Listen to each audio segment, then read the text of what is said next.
মা, এই ড্রেসটা দেখো, আমি অনলাইন থেকে নিয়েছি, কেমন লাগছে? বাহ, এই ড্রেসটাতে তো তোকে খুব সুন্দর লাগছে, খুব মানিয়েছে তোকে। মেঘা, তাড়াতাড়ি করো, দেরি হয়ে যাচ্ছে। হ্যাঁ আসছি। চলো যাওয়া যাক। মা, আমরা না রাহুলের অফিস পার্টিতে যাচ্ছি, আর রাতের খাবারটা আমি রান্না করেই রেখেছি, আপনি শুধু একটু গরম করে খেয়ে নেবেন। আর আমি যদি তাড়াতাড়ি ফিরি তাহলে আমিই গরম করে দেব, ঠিক আছে মা?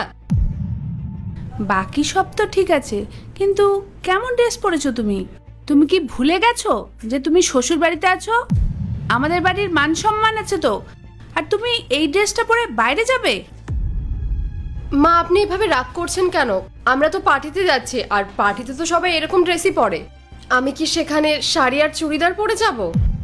হ্যাঁ হ্যাঁ, আমিও জানি যে তুমি পার্টিতে যাচ্ছ, কিন্তু তোমার এটা শ্বশুর বাড়ি, আর তুমি এই বাড়িতে নতুন বউ হয়ে এসেছো, আর এসেই তুমি নিজের আসল রূপ দেখানো শুরু করে দিয়েছো। আরে নিজের ভুল স্বীকার না করে তুমি আমার মুখে মুখে তর্ক করছো। মা, আমি আপনার সাথে তর্ক করছি না, আমি শুধু আপনাকে সহজভাবে বোঝানোর চেষ্টা করছি। বৌদি, তুমি নিজের ভুলটা তো স্বীকার করে নিতে পারো, মায়ের সাথে তর্ক করার কি আছে?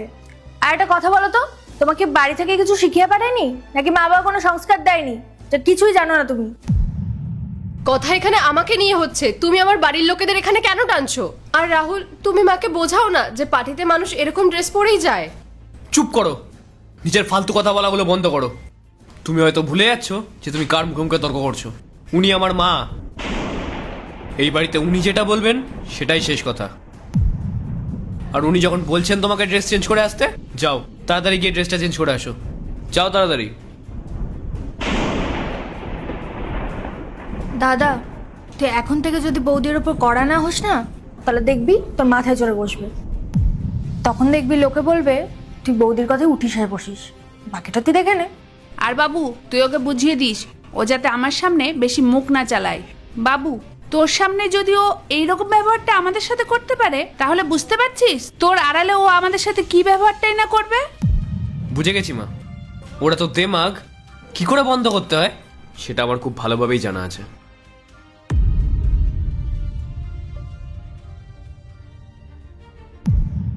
দেখো বৌমা, তুমি আজ যা করলে অনেক বড় ভুল কাজ করেছো। তুমি একটা কথা কান খুলে শুনে রাখো, এই বাড়িটা হচ্ছে আমার, আর আমার কথাই হবে শেষ কথা। তোমাকে আমার কথা মতোই চলতে হবে, আর যদি তুমি এটা পারো তাহলে তোমার জন্যই মঙ্গল। আরে মা, ছাড়ো তো, বৌদি পুরো মুডটাই খারাপ করে দিল। তুমি বলো তো আমার ড্রেসটা কেমন লাগছে?